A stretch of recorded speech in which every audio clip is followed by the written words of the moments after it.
ने परमात्मा से प्रार्थना की है, भगवान तुमने कहा था कि जब प्रलय आएगा तो मैं मत्स्य का रूप धारण करके प्रकट हो जाऊंगा और तुम सभी की रक्षा करूंगा। क्या उस वचन को भी क्या तुमने उस वचन को भी भुला दिए? आज महाराज मनु की गुहार सुन करके मेरे प्रभु ने मत्स्य का रूप धारण किया। बोलिए मत्स्य भगवान की। काय का रूप बना दिया मछली, इतनी विशाल काय मछली का रूप बनाया मेरे प्रभु ने। सो जब महाराज मनु ने देखा, विचार करने लगे, इतने दूर मछली दिखाई दे रही, भगवान दिखाई दे रहे, अब कैसे जाऊं मैं? क्योंकि प्रभु ने कहा था कि लेज अर्थात जो डोरी है, जो रस्सी है, जो नौका की रस्सी है, डोरी है, उसको बांधना है, सींग में बांधना है। किसके सींग में बांधना? मछली के सींग में बांधना है। कैसे बांधे महाराज? तब महाराज मनु ने एक रस्सी लिए और कमर में बांधे रस्सी को और छलांग लगा दी, नौका से कूद जाते हैं जल में। संसार को बचाने के लिए, काय को बचाने के लिए, इस संसार को बचाने के लिए महाराज मनु ने आज जल में अपनी छलांग को दिखाई है। आज महाराज मनु ने इस संसार को बचाने के लिए इस भयंकर प्रलय की नाई जल में तैर लगा दिए हैं और तैरते हुए जाते महाराज मनु जाकर के मछली के सींग में रस्सी को बांधा है और बांध करके आकर के पुनः नाव में सवार हो जाते हैं। परमात्मा को प्रणाम किया महाराज मनु ने और महाराज मनु कहने लगे, भगवान जो काम आपने दिया था उस कार्य को मैंने कर दिया, अब पारी तुम्हारी है। जो भी किया वह, जो भी किया वह काम है तुम्हारा, जो भी किया वह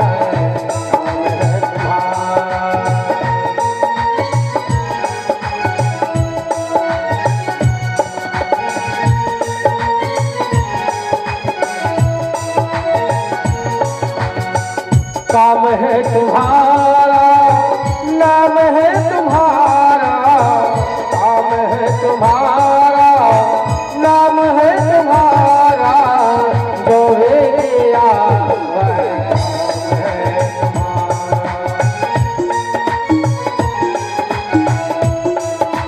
काम है।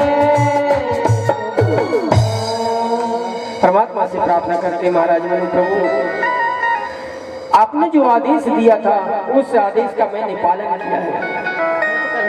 अब कुछ भी मेरे बस में नहीं है और मेरी डूबती नैया के खेवैया बन करके प्रभु आकर के रक्षा करो। परमात्मा ने आगे को अपनी गति को बढ़ाई, धीरे धीरे करके मेरे प्रभु भागने लगे, जल में तैरने लगे। और जो रस्सी बंधी हुई थी, रस्सी में जब खिंचाव पड़ा तो नौका भी धीरे धीरे करके आगे बढ़ने लगी। और जिस नौका की रक्षा भगवान स्वयं करें, किसकी रक्षा? जिस नौका की रक्षा भगवान स्वयं करें उस नौका को क्या हो सकता है? कुछ भी नहीं हो सकता है। आज नौका को प्रलय अपनी भी मिटा ना सकी, परमात्मा स्वयं रक्षक बन करके और उस नौका की रक्षा के लिए खड़े हैं। समय बीता, कुछ समय के बाद में जब प्रलय शांत हुआ, समुद्र के इस पार से उस पार लेकर के जाकर के और भगवान ने नौका को छोड़ दिया। उस पार जाकर के मनु और शत्रुपा तमाम जीवों को नौका से उतार करके पृथ्वी में रखते हैं। मनु शत्रुपा हाथ जोड़ करके खड़े हैं, आज प्रार्थना करते हैं भगवान से, प्रभु पुनः जन्म दिया है, आपने आदेश करें, आपके लिए हम क्या करें? तब महाराज मनु की प्रार्थना पर परमपिता परमेश्वर भगवान श्री हरि नारायण कहने लगे, हे मनु, हे शत्रुपा, तुम जाओ और जाकर के मैथिली सृष्टि की रचना करो। तब मनु और शत्रुपा ने प्रणाम किया। प्रणाम करके विश्वकर्मा जी महाराज का ध्यान किया। विश्वकर्मा जी महाराज ने सुंदर सा महल का निर्माण किया। सुंदर सा महल बन गया है और महल के अंदर महाराज मनु राजा के रूप में है और रानी के रूप में मियां शत्रुपा है। परमपिता परमेश्वर की माया से दास दासियों का जन्म होता है। दास दासियां होती महल में, अनेक प्रकार से सुख वैभव युक्त जीवन महाराज मनु और शत्रुपा व्यतीत करने लगे। परंतु जिभ्या में बस एक ही नाम रहता था, ओम नमो भगवते वासुदेवा, ओम नमो भगवते वासुदेवा।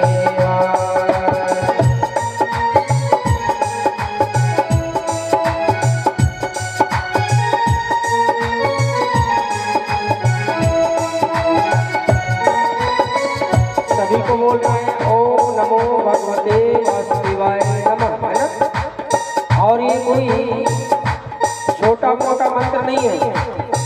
द्वादश अक्षर जप अनुराग से, द्वादश अक्षर जप अनुराग से, ताहि में प्रभु वास भयो है, ताहि में प्रभु वास भयो है, ताहि में प्रभु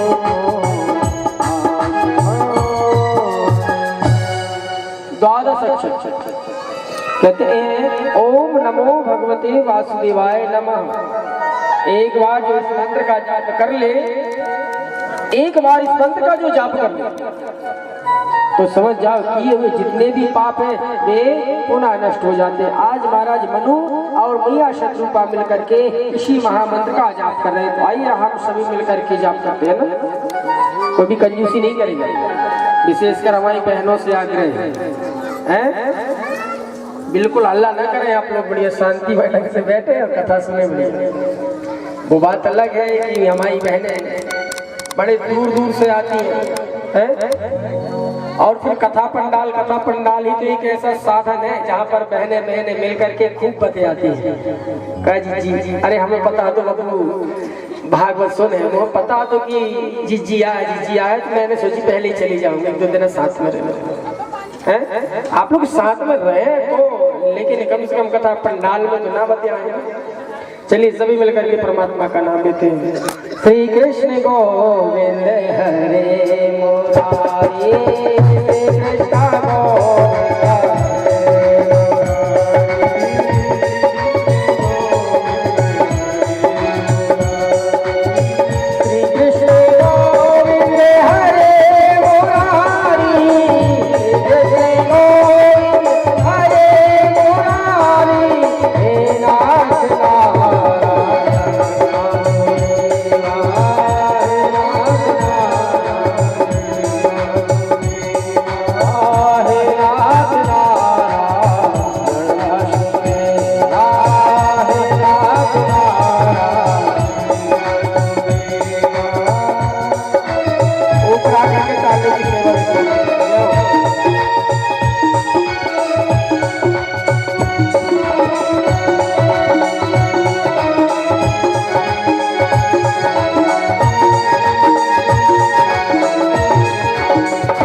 कृष्ण गोविंद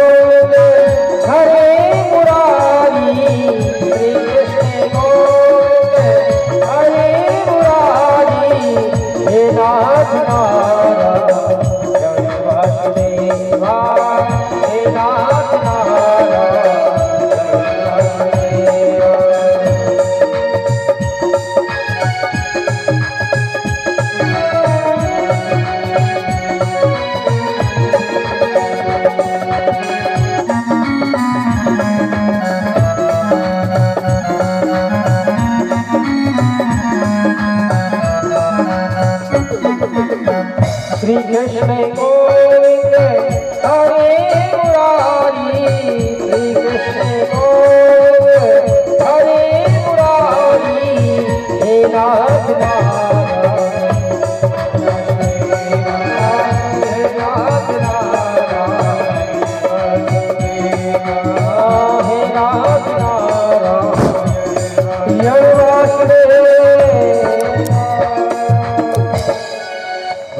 भगवान की